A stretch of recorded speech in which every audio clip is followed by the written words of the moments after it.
dyan eh.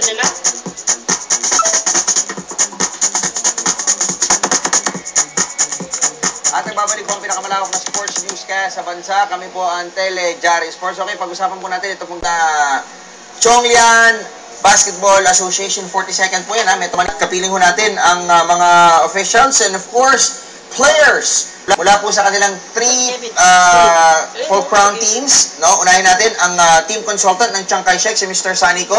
Magandang gabi po, Mr. Sunny. Magandang gabi din. I believe second time yun na ho dito, ano po? Yes, last year. Last we year were the host. Kayo yung host last year eh. Tapos kayo, ngayon, mas successful pala kayo pag hindi host eh, no? Oo nga.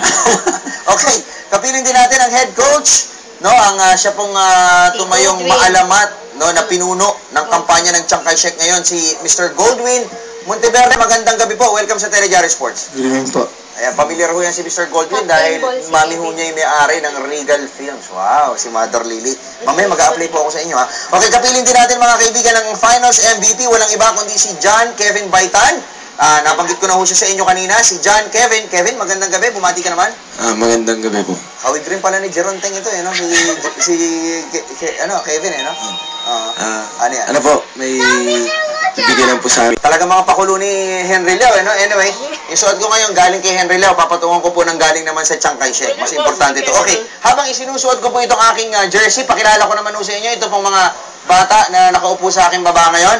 No, si John Paul Nieles, ang point guard ng Chiang Kai-shek sa Seniors Division. Kausapin natin si John Paul, eh. Baka mapagkamalan. Kasi sa ibang channel, meron na rin gumaganong-ganon, eh. Di ba? Yung sumesenyas ng sign language, baka mapagkamalang nag-a-apply kang ganon. Bumati ka, John. Ay po. Ayan, bati ka. Baka anyway, direct, baka pwede ko mag-request, gawa ka ng maliit na screen dito, tapos palabasin mo siya, magaganong-ganon siya habang nagsasalita ako.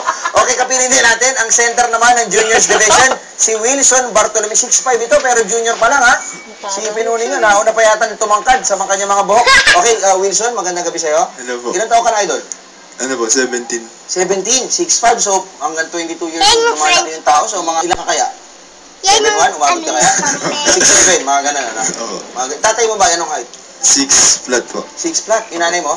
5'8". 5'8", kala ko yung nanay mo, 6'6", eh. Okay, lipat tayo kay Carlo Yang, ang swingman, no? Wingman po ito, ng juniors team. Si Carlo Yang. Carlo, magandang gabi sa'yo, Carlo. Good evening po.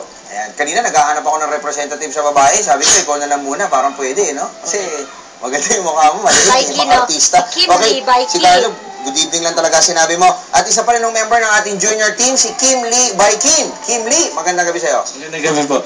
Okay, Kim Lee, parang pangalan na artista. Parang Kim Chu. yung girlfriend ni boss, ah. Okay, anyway.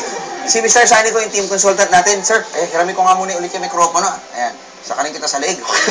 Okay, Mr. Sunny ko, kayo ho, last year nandito dito dahil kayo po ang host, no? Pero mukhang mas masarap ang kampanya for Chiang Kai-shek ngayon dahil kayo po ay nagkampiyon, hindi po inaasahan ng marami ito. Oo nga eh, kasi actually before the start of the tournament we were